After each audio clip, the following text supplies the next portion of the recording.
3403 case pending है 2 साल से एमएसएमई के, जिसको आज तक कोई पैसा नहीं मिला। झज्जर जिले में 197 केस पेंडिंग है। तो लिस्ट है हमारे पास, सभी तरह की रिपोर्ट है, ऑफिशियल रिपोर्ट है। तो 3 महीने का टाइम होता है, जबकि उसका विदिन 3 मंथ केस अप्लाई करना होता है, उसकी सब्सिडी आ जाती है, लेकिन 2 साल से लोगों के पास पैसा रिलीज नहीं हुआ। पिछले दिनों 31 दिसंबर 2023 को हरियाणा सरकार द्वारा एक वैट की ओटीएस की one time settlement scheme launch की गई थी छोटे से टाइम के लिए, जिसमें हजारों केस लंबित थे जो वैट के टाइम के थे, जिसमें सी फार्म से संबंधित या बहुत अलग अलग तरह के केस पेंडिंग थे, जिनके असेसमेंट हो गई है, ऑर्डर उनके हाथ में।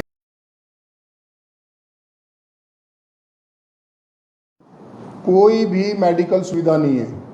एक ईएसआईसी हॉस्पिटल पिछले 3-4 साल से निर्माणाधीन है, अभी तक कुछ नहीं पता कब बनेगा नहीं बनेगा। बहादुरगढ़ में केवल 2 डिस्पेंसरी हैं, अलग अलग कोने में हैं, कोई भी सुविधा नहीं है उद्योगों के लिए, कर्मचारियों के लिए। पीएचसी एक प्राइमरी हेल्थ सेंटर हरियाणा सरकार की योजना के तहत खोली जाती है, जैसे दिल्ली में मोहल्ला क्लिनिक है, ऐसे हरियाणा में पीएचसी है, प्राइमरी हेल्थ सेंटर। तो वो भी कहीं दिखती नहीं है, मतलब उद्योगों के आसपास नहीं दिखती। अगर कहाँ है हमें नहीं पता चलता, उसका अच्छा खासा बजट भी है।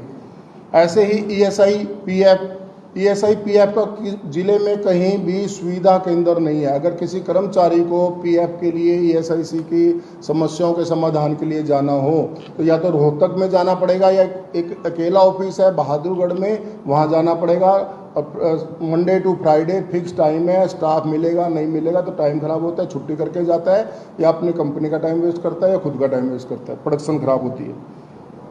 एक हमने रिक्वेस्ट हम करना चाह रहे हैं आपके माध्यम से, जैसे एक सिंगल विंडो का एक प्रावधान है हरियाणा सरकार में कि हर महीने डीसी साहब द्वारा या डीआईसी ऑफिस द्वारा उद्योगों के साथ सभी विभाग की एक सामूहिक मीटिंग होनी चाहिए। ऐसी एक योजना पहले से है, लेकिन पिछले 3 साल में जब से कॉन्फेडरेशन ऑफ बहादुरगढ़ इंडस्ट्रीज बनी है या उससे पहले भी हमने पिछले सालों में नहीं देखा कोई भी महीने में कोई मीटिंग होती हो।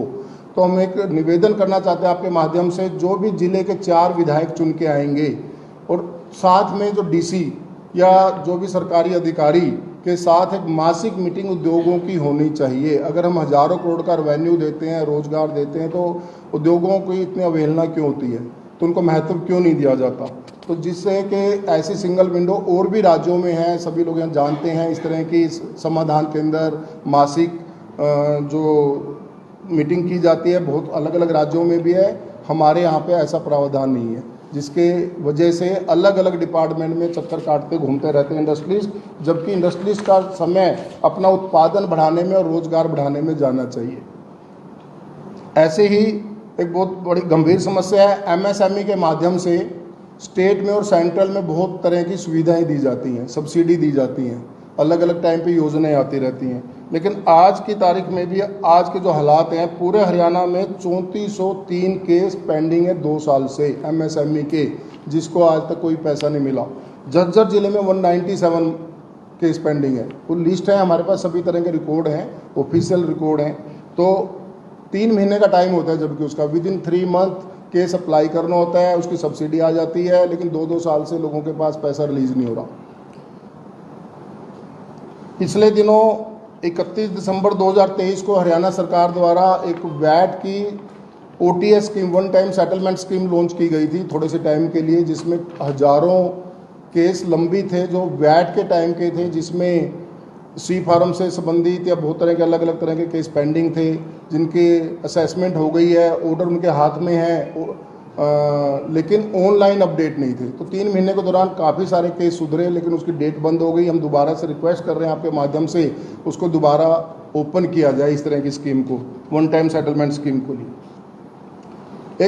एक और गंभीर समस्या है स्टेट जीएसटी की तरफ से ई वे बिल आजकल 100% ऑनलाइन सिस्टम है, लेकिन अगर किसी भी तरह की छोटी सी क्लैरिकल मिस्टेक भी हो ना, फॉर एग्जांपल SHRI सीरी लिखना है, SHRI और SHREE भी कर दिया, तो भी 6 दिन 4 दिन गाड़ी पूरे देश में, अगर हरियाणा की गाड़ी ने यूपी में जाना है, बिहार में जाना है, किसी न किसी अलग अलग तरह की क्लैरिकल मिस्टेक की वजह से खड़ी रहेंगी। मतलब कोई भी ऐसा नहीं। अच्छा, उसकी समस्या के समाधान के लिए हरियाणा के आदमी ने अगर माल भेजा है, झज्जर जिले से माल गया है, रोहतक से गया है, कानपुर में गाड़ी अगर जाके खड़ी हो गई है, तो यहाँ से वहाँ जाना पड़ेगा, जबकि सब कुछ सेंट्रलाइज है। तो यहाँ पे क्यों नहीं उसका समाधान होता? ये हर व्यापारी इस चीज़ को झेल रहा है। एक और बात आपके माध्यम से हम रखना चाह रहे हैं, लगभग हमने 20 पॉइंट लिखे हैं, आपको कॉपी भी शेयर करेंगे। बहादुरगढ़ राष्ट्रीय राजधानी से लगता हुआ क्षेत्र है, बॉर्डर पे हम बैठे हुए हैं। समय समय पर अलग अलग राज्यों द्वारा या किसी न किसी परिस्थितियों द्वारा यहाँ पे धरने प्रदर्शन हो जाते हैं। धरने प्रदर्शन होते हैं तो राष्ट्रीय राजधानी का बॉर्डर है और केंद्र बहादुरगढ़ बन जाता है। सफ़र करते हैं हम सब लोकल नागरिक या उद्योगपति, कर्मचारी, फैक्ट्रियां बंद होती हैं, कर्मचारियों का रोजगार छिनता है, मेडिकल सुविधा जो दिल्ली पे निर्भर है, दिल्ली तक जा नहीं पाते, इस तरह की समस्या को झेलना पड़ता है। जैसे दिल्ली में एक जंतर मंतर या रामलीला मैदान या कुछ ऐसे निर्धारित किए गए हैं, अगर बहादुरगढ़ बेशक से राष्ट्रीय राजधानी क्षेत्र के बॉर्डर पे है तो यहाँ पे भी कोई अलग से जगह की स्थापना होनी चाहिए। इसकी यही ना हो कि कोई भी धरना आया, प्रदर्शन कुछ भी हो रहा है तो उसकी वजह से पूरा जाम लग जाए, बॉर्डर ही बंद हो जाए, महीना महीना 3-3 महीने, पिछले दिनों तो 9-9 महीने भी रहे। हम ये नहीं किसी को ब्लेम नहीं कर रहे, लेकिन इस तरह की स्थिति नहीं आनी चाहिए। प्रदूषण पे जैसे भी 1 अक्टूबर से ग्रैप लग जाएगा, पिछले 4-5 साल से लगातार प्रदूषण डिपार्टमेंट से, COQM की तरफ से, NGT की तरफ से जो अवेयरनेस कैंपेनिंग की गई, उद्योग लगातार चल रहे हैं, अपना रेवेन्यू बढ़ा रहे हैं, एम्प्लॉयमेंट बढ़ा रहे हैं, साथ साथ कंप्लाइंस भी पूरी कर रहे हैं। 99.9% हर इंडस्ट्री का प्रदूषण रोकथाम के जो भी डिवाइसेस लगानी चाहिए थी सबने लगभग लगा दी हैं। कुछ जनरेटर से संबंधित है, कोई भी जैसे भी गाइडलाइन 76 के हिसाब से सब कुछ लग चुका है।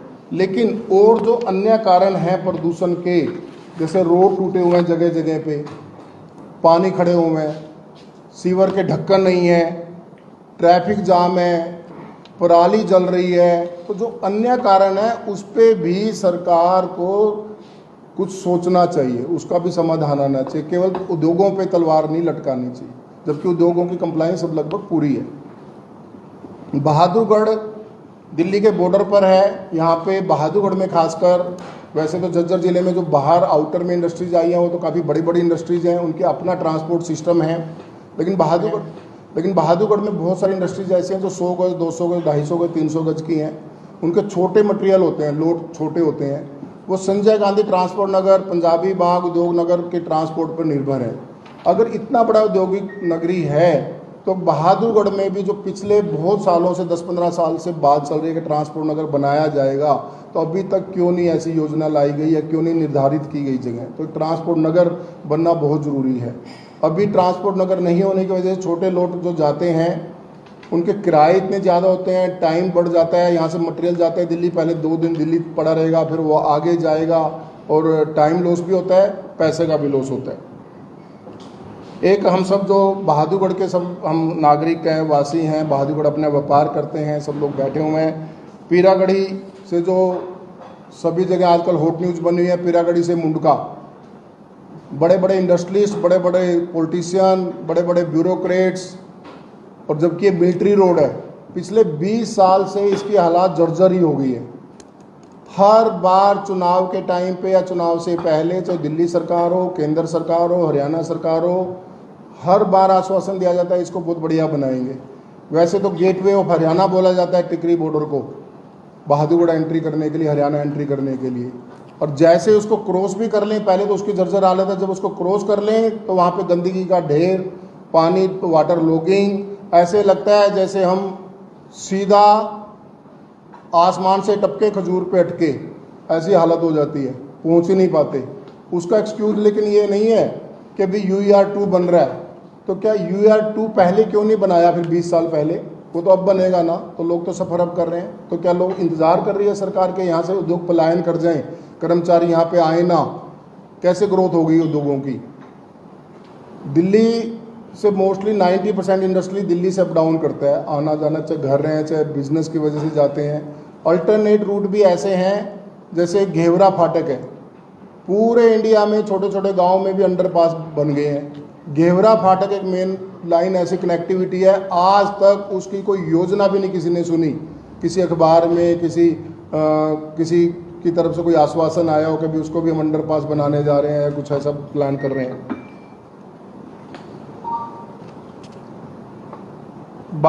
झज्जर, जैसे हम झज्जर जिले में बैठे हैं, बहादुरगढ़ औद्योगिक नगरी है, झज्जर जिला भी काफ़ी बड़ा औद्योगिक नगरी बनता जा रहा है। एक सबसे बड़ा पुराना रोड है बहादुरगढ़ से झज्जर रोड, मेन रोड कहलाया जाता है। अगर यहाँ से झज्जर जाना हो या पीरागढ़ी जाना हो तो लगभग एक जैसी बात है।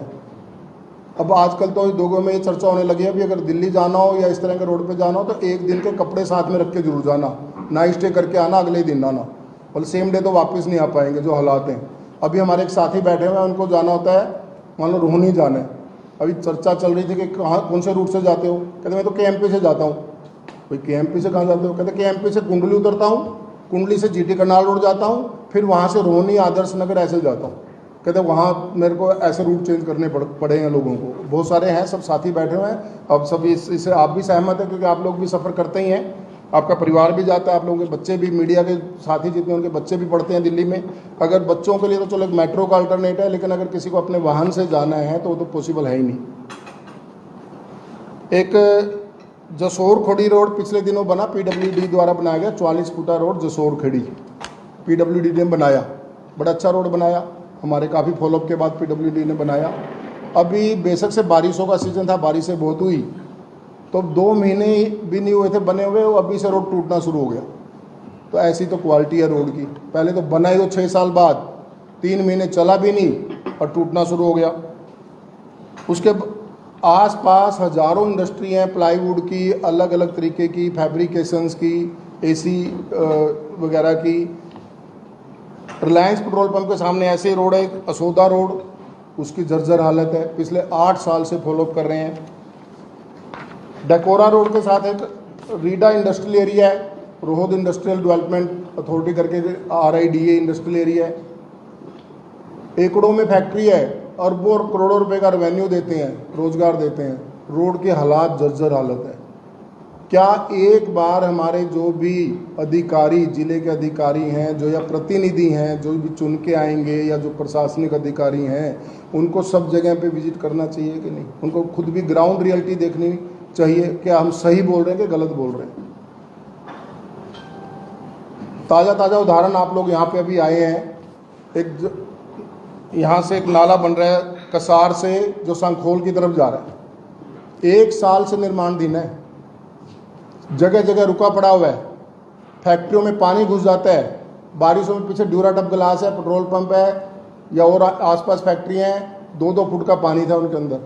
और पूछा PWD वालों से या ठेकेदार से भी क्यों रुक गया, कहते जी बीच में पेड़ हटने हैं, अभी खंभे हटने हैं, अभी इस करके बीच में छोड़ दिया। ये इसी तरीके से सेक्टर बाईपास 9 से लेकर टिकरी बॉर्डर का नाला बना था 10 साल पहले, आज तक उसकी कनेक्टिविटी नहीं है। तो ऐसी चीज़ों पे जो उद्योगों से रेवेन्यू जाता है इतना सारा, तो ऐसी चीज़ों पे क्यों डंप करते हैं, क्यों खराब करते हैं पैसा? ये तो ताज़ा उदाहरण है, अब आप लोग भी आए हैं।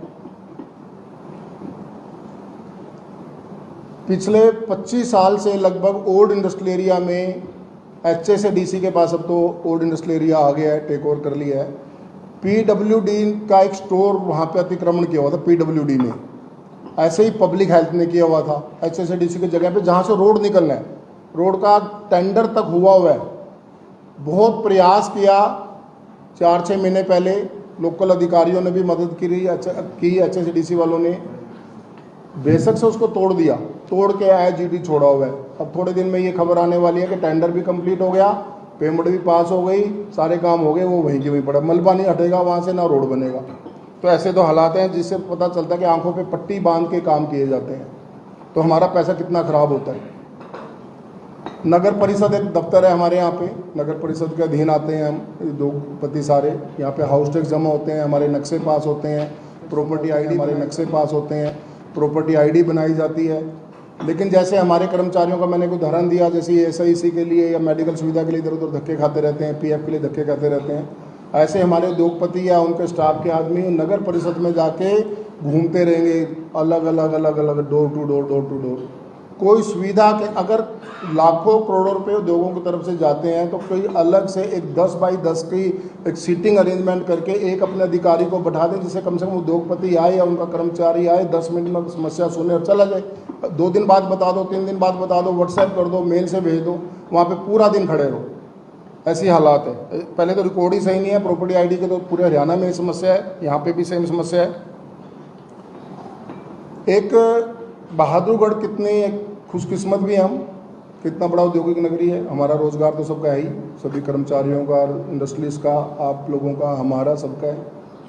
और उसी के एक देन है कि आसपास दीनदयाल योजना के तहत शायद 15-20 प्रोजेक्ट अभी चल रहे हैं बहादुरगढ़ के चारों तरफ, जिनके रेट कम से कम 50,000 रुपये या ज़्यादा से ज़्यादा 1 से 1.5 लाख रुपये है। दीनदयाल योजना बनाई गई जो भी सरकार द्वारा।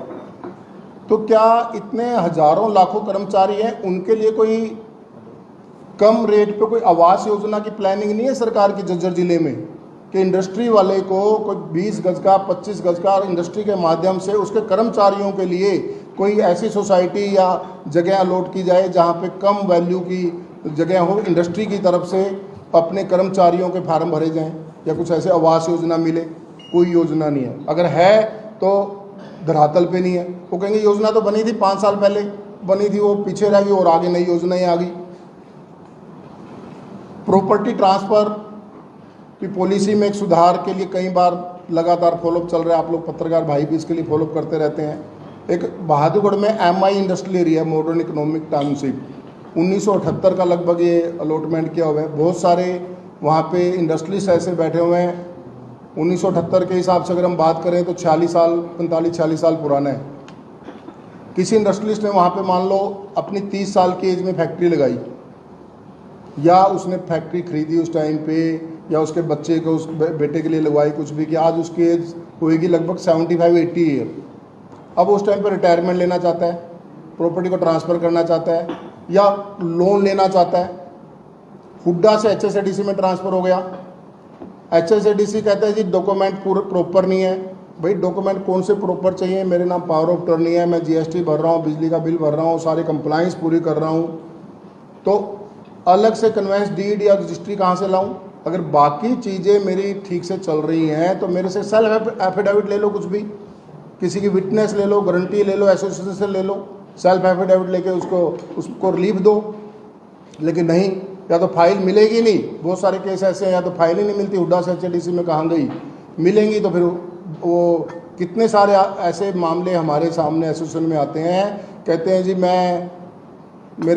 जब 15 साल पहले मेरे पिताजी ने कोशिश की थी प्रॉपर्टी ट्रांसफ़र करने की, उस टाइम वो सीनियर सिटीजन थे, कोशिश करते करते कहता मैं भी सीनियर सिटीजन हो गया उनका बेटा, कहते मेरे को तो उम्मीद नहीं कि मेरे बेटे को भी आगे ट्रांसफ़र होगी कि नहीं होगी। मतलब ऐसे हालात है। तो इस ऐसी चीज़ों पे भी सरकार का हम ध्यान आकर्षित करना चाहते हैं कि इस पे भी ध्यान दे। मेट्रो लाइन की एक बहुत बड़ी सुविधा है बहादुरगढ़ में। उद्योग बेशक से रोहतक तक चले गए हैं, रोहत सांपला बहुत औद्योगिक नगरी बन गई है, तो इसके एक्सटेंशन की बातचीत होती रहती है। इसके क्या सिस्टम है सरकार का, सेंट्रल गवर्नमेंट, हरियाणा सरकार या मेट्रो के साथ जो भी इनका एक सिस्टम MOU होता है, बहुत बार सुनते हैं, या तो न्यूज़ वैसे निकाल देते होंगे कि भाई 6 महीने बाद इलेक्शन आने वाले हैं तो एक बार मेट्रो के एक्सटेंशन की और घोषणा कर देते हैं, लेकिन वो मेट्रो पिछले 10-12 साल में कोई ऐसा नहीं लग रहा है कि भी मेट्रो बनने वाली है, आगे तक जाने वाली है। तो मेट्रो को भी एक्सटेंशन की जाए। ऐसे अगर हम आज यहाँ बैठे हैं, हमारे झज्जर जिले के सभी आप सीनियर पत्रकार लोग सब बैठे हुए हैं, झज्जर गुड़गांवा से भी लगता हुआ एरिया है। अब आप लोग कोई भी गुड़गांवा से अगर झज्जर की तरफ आते हो, फरूखनगर, औरंगपुर या मॉडर्न इकोनॉमिक टाउनशिप जो रिलायंस ने बनाया है, गुड़गांवा से आने के लिए केवल 2 रास्ते हैं। एक धनकोट से आना पड़ता है, एक पटौदी और फरूखनगर की तरफ से आना पड़ता है। केवल 2 रास्ते हैं। उन रास्तों की ऐसी हालत है, सेम पोजीशन है जैसे मुंडका से मतलब पिरागढ़ी से बहादुरगढ़ आना है, 2.5 घंटे 2 घंटे वहाँ पे वेट करना पड़ता है। उसके बारे में भी हमने गुड़गांवा प्रशासन को भी, झज्जर प्रशासन को भी चिट्ठी लिखी है, बहुत बार फ़ोन पे भी बात की है कि भाई हम बेशक से गुड़गांव में बहुत सारे इंडस्ट्रीज हमारे रहते हैं, लेकिन उद्योगपति वो झज्जर के हैं, झज्जर इंडस्ट्रियल एरिया के हैं। तो झज्जर प्रशासन को भी चिट्ठी लिखी गई है, वहाँ भी लिखी गई है, लेकिन इसकी तरफ कोई ध्यान नहीं है। फायर सेफ्टी के लिए अगर हम बात करें, जैसे सीजन आता है फायर की बड़ी गंभीर समस्या बनी रहती है। हमारे बहादुरगढ़ में, झज्जर जिले की टोटल बात करें, बहादुरगढ़ में 3 फायर स्टेशन है। एक MI में है, एक रेलवे रोड पे है और एक सेक्टर 17 में। ऐसे झज्जर में 2 फायर स्टेशन है। उद्योग चारों तरफ है और इसका पूरा अगर पैराफिल चेक करें तो लगभग 100-125 किलोमीटर में आज झज्जर जिला फैल गया। इंडस्ट्री इतनी है, इतने CLU आ गए हैं, इतने रेवेन्यू है, इतना रोजगार है। बार बार हर स्पीच में या प्रशासन की तरफ से जो स्टेटमेंट जाते हैं कि औद्योगिक नगरी, अगर आग लग जाए तो भी आपने NOC क्यों नहीं ली? आपके कागज़ पूरे नहीं हैं, आपके FIR ज़्यादा हैं, तो क्या आपके पास फायर की फैसिलिटी है? 3 फायर स्टेशन बहादुरगढ़ में, 2 झज्जर में बनाए हुए हैं। हर 10 किलोमीटर में फायर स्टेशन नहीं होना चाहिए क्या? पूछो तो गाड़ियां खराब पड़ी हैं, कहते तो कर्मचारी नहीं है सरकार का या कहते तो कर्मचारी नहीं है सरकार का या प्रशासन का, उन बातों पे कोई ध्यान नहीं है। तो हम निवेदन करते हैं आपके माध्यम से आदरपूर्वक कि भाई सरकार फायर स्टेशन, फायर फैसिलिटी पे ध्यान दे। जैसे MI की भी बात चल रही थी, छोटी छोटी इंडस्ट्री हैं, पतली पतली गलियां हैं, अब 250 गज की फैक्ट्री है और भी कंप्लाइंस पूरी करनी है और फायर सिस्टम भी लगाना है। तो क्यों ना गली वाइज 25-50 इंडस्ट्री का क्लस्टर के रूप में फायर सिस्टम बना दिया जाए। एक ही जगह से बना के, जो भी 1 लाख लीटर 2 लाख लीटर के टैंक बनाए, एक ही जगह से पाइपलाइन दे दो सबको, अपना वहाँ से कनेक्शन दे दो। कोई भी अगर दिक्कत आती है तो वहाँ से सर्विस मिल जाएगी उसको, उसके चार्जेस ले लो। इंडिविजुअल पॉसिबल नहीं है बनाना उसके लिए, लेकिन ऐसी कोई डिस्कशन कोई सुजेशन, कोई प्रावधान ऐसा नहीं आता। ना कोई एसोसिएशन जो बनाई गई है सरकार से प्रमाणित एसोसिएशन बनाई जाती है, औद्योगिक एसोसिएशन या अन्य एसोसिएशन भी जो बनती हैं, उनसे भी कोई ऐसी सलाह नहीं ली जाती। कोई भी योजना बनाने के लिए, कोई भी नोटिफिकेशन के लिए कि भी उद्योगों को इन्वॉल्व किया जाए, एसोसिएशन को इन्वॉल्व किया जाए, सीधा ही लागू कर देते हैं बिना किसी प्लानिंग के, बिना किसी डिस्कशन के। तो ये भी निवेदन है कि भाई हमारी बात सरकार तक पहुँचे। और बिजली की बेशक से इन दिनों में पिछले 1-1.5 साल से कुछ सुधार हुआ है। अभी 3 पावर स्टेशन बहादुरगढ़ में बन रहे हैं, MI में बन रहा है, सेक्टर 16 में बन रहा है या असोदा वगैरह में बन रहा है। पूरे ज़िले में लगभग 6 पावर स्टेशन फीडर का काम चल रहा है। लेकिन चल कब रहा है? जो पिछले 7-8 साल से लंबित थे उनका काम चल रहा है। कोई ये नहीं कि अचानक से चला दिया। जो योजना बनी थी 6 साल पहले, 8 साल पहले, वो चल रहे हैं। आगे क्या होगा, ये तो बन रहे हैं 7 साल बाद, आगे की क्या योजना है? जबकि ओवरलोड पे आज हम खड़े हैं, सभी लोग एक्सपेंशन पे सभी लोग खड़े हैं। अगर हमें इंडस्ट्रियलिस्ट को अपना प्रोडक्शन बढ़ानी है, एक्सपेंशन करना है, बिजली मैंडेटरी है। लेकिन बिजली के लिए व्यवस्था ऐसी है कि हम ओवरलोड पे हैं, हमारे पास लोड नहीं है देने के लिए। या ये एक्सक्यूज़ होता है कि बस और 1 साल रुक जाओ, पावर स्टेशन बन जाएगा, फिर ईजी हो जाएगा। 1 साल बाद डबल ट्रैफिक हो जाएगा, मतलब डबल रिक्वायरमेंट हो जाएगी। उसके लिए क्या योजना है? कोई योजना नहीं है। बात करते हैं भी एरिया वाइज हम पावर स्टेशन बना सकते हैं। पहले 1 एकड़ में बनता था, अब 800 गज में बना सकते हैं। क्या आप 800 गज जगह दे दो? भाई हम जगह कहाँ से दे दें? जगह इंफ्रास्ट्रक्चर आपका, बिजली विभाग आपका, HVPN आपका, आप लोग जगह अरेंज करो, बनाओ। हम रेवेन्यू दे रहे हैं, बिजली के कनेक्शन के चार्जेस दे रहे हैं, हर चीज़ दे रहे हैं, तो वो काम तो आप लोगों का है। तो इस पर भी, लेकिन बस बात होती है, जो भी अधिकारी आएंगे बात करेंगे वहीं तक सीमित रहती हैं। और लेकिन आगे की क्या योजना है, कभी कोई डिस्कशन नहीं होता। कितनी बार अंत्योदय रोजगार मेला लगाया गया पिछले दिनों, बहुत जगह पे 60-70 जगह पे तो ज़िले में लगाया गया। कॉन्फेडरेशन ऑफ बहादुर इंडस्ट्री ने 8-10 जगह पे पार्टिसिपेट भी किया। बहुत सारे स्टूडेंट वहाँ पे आए जिन्होंने ITI या अलग अलग डिप्लोमा या डिग्री लेके धक्के खाते घूमते रहते हैं कि भी कहाँ नौकरी मिलेगी, कैसे नौकरी मिलेगी। सरकार ने करोड़ों रुपए तो उस प्रोजेक्ट पे खर्च कर दिए। लेकिन अगर हमने 8-10 जगह पे पार्टिसिपेट किया तो वहाँ से ये देख के पता चल रहा था कि बच्चों के अंदर कुछ भी ऐसी क्वालिटी नहीं मिली एजुकेशन के दौरान कि वो अपना बायोडाटा तक ढंग से बना सके, अपना रिज्यूमे बना सके। उनको नॉलेज ही नहीं है, ना उनके पेरेंट्स को पता, बेचारों को, कि भी पेरेंट्स को लगता है बच्चे पढ़ गए हैं, कहीं ना कहीं नौकरी मिल जाएगी। तो कोई स्किल ट्रेनिंग सेंटर खोले जाएं सरकार द्वारा, उद्योगों से मदद लेके, एसोसिएशन की मदद लेके, जिससे वो बच्चे जब डिग्री के दौरान या डिग्री लेके, डिप्लोमा लेके आएँ, उससे पहले स्किल ट्रेनिंग सेंटर में जाएं, 1-2 महीना उनकी ट्रेनिंग कराएं, जिससे लोकल बच्चों को यहाँ पे रोज़गार भी दे सकें और उनका भविष्य भी सुधर सके। और अगर उद्योगों का ढांचा, सुविधा सारी मिलेंगी तो रोज़गार भी बढ़ेगा, रेवेन्यू भी बढ़ेगा, देश भी तरक्की करेगा, प्रदेश भी तरक्की करेगा। तो उद्योगों को कुछ ऐसा नहीं सोचना पड़ेगा कि मेरे को गुजरात जाना है, कि राजस्थान जाना है, कि अन्य राज्यों में जाना है। तो यही हम आज रखना चाह रहे थे, इसी तरह की बातें आप लोगों के माध्यम से। जो आगामी नवनिर्वाचित सरकार आने वाली है, वहाँ तक हमारी बात पहुँचाने में आप लोग मदद करें, पहुँच जाए, और उसमें से कुछ काम जो चल रहे हैं उनको जल्दी हो जाए, और जो आगे की योजना है